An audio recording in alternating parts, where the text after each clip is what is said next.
इस नवरात्र आपके 8 संकल्प कराएंगे कन्याओं का उद्धार।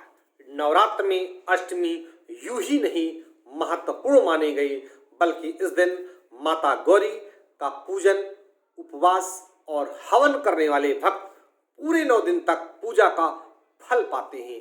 इस दौरान भोज में कन्याओं को नव देवियों का अवतार मान करके उनका पूजन सत्कार किया जाता है। हम संकल्प तो ले लेते हैं, पर उन कन्याओं को पूजते वक्त हम सामाजिक स्थितियों को भूल जाते हैं। हम ये ख्याल नहीं रखते हैं कि समाज में कन्याओं की स्थिति बदतर होती जा रही है। हम लड़का लड़की को बारंबार बराबर नहीं मानते हैं, जबकि बेटियां आसमान छू रही हैं। अगर ऐसे ही रहा तो एक दिन कन्याओं को सिर्फ ढूंढते ही रह जाएंगे।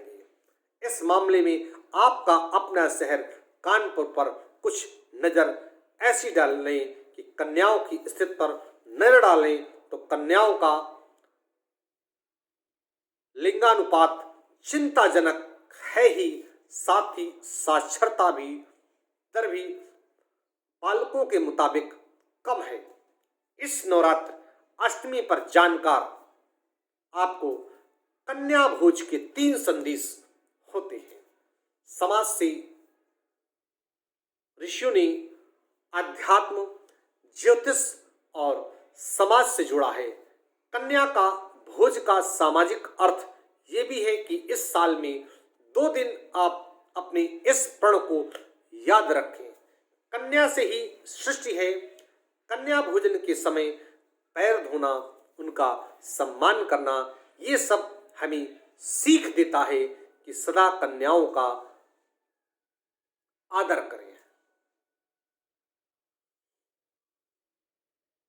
अष्टमी पर आप ये शपथ लें कि बेटियों को जीवन दान दें। अष्टमी पर आपको ये संकल्प लेना चाहिए कि हमें बेटियों को जीवन दान देना है, कोख में ही ना खत्म करें। बेटियों को आज़ादी दें। बेटी के मुकाबले हमें बेटियों को भी आज़ादी, बेटों के मुकाबले बेटियों को भी आज़ादी देनी चाहिए। पढ़ने, लिखने, नौकरी करने के लिए उनके निर्णय का सम्मान करना चाहिए। बेटियों को स्वाभिमानी बनाएं। संस्कार के साथ स्वाभिमानी बना करके बेटियों को समाज का सामना करने के तैयार कर सकते हैं। बेटियों को शिक्षित बनाएं। बेटियों की शिक्षा उनका सबसे बड़ा हथियार होता है, इसलिए बेटियों की शिक्षा का ख्याल रखें। आखिरकार एक बेटी 2 परिवारों को शिक्षित करती है। आदर भाव रखें। बेटियों के प्रति आदर भाव रखने से आपके परिवार में संस्कार विकसित होता है। एक बेटी पूरे परिवार को बांध करके रखती है। उनकी यानी कि बेटियों की सुरक्षा करें।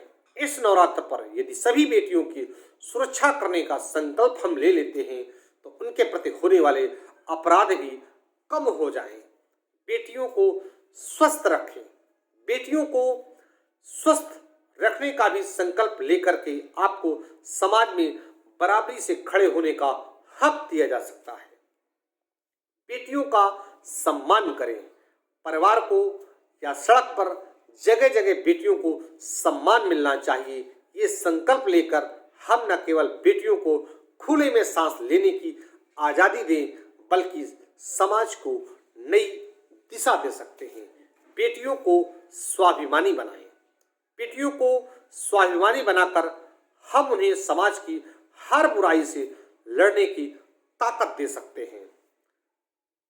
हर प्राणी का हमारे शिव पुराण में स्पष्ट कहा गया है कि हर प्राणी का दाहिना अंग स्त्री स्वरूप व बायां अंग पुरुष स्वरूप होता है। अब ऐसे में समाज में आधा हिस्सा पुरुष का है, आधा महिला का। आज स्थिति ये है कि कन्या भ्रूण हत्या सहित तमाम ऐसे अपराध हैं जो कन्याओं पर हो रहे हैं। कन्या पूजन के समय हमें ये भी समझना चाहिए कि आधा अंग ही दर्द से पीड़ित होता है, तो हम इस पूजा से कैसे संतुष्ट हो सकते हैं। आज नवरात्र के समय में आपको अष्टमी के दिन 8 संकल्प करने चाहिए और 8 संकल्प कराएंगे कन्याओं का उद्धार। मैं कानपुर से पंडित दीपक पांडे, ज्यों सचा।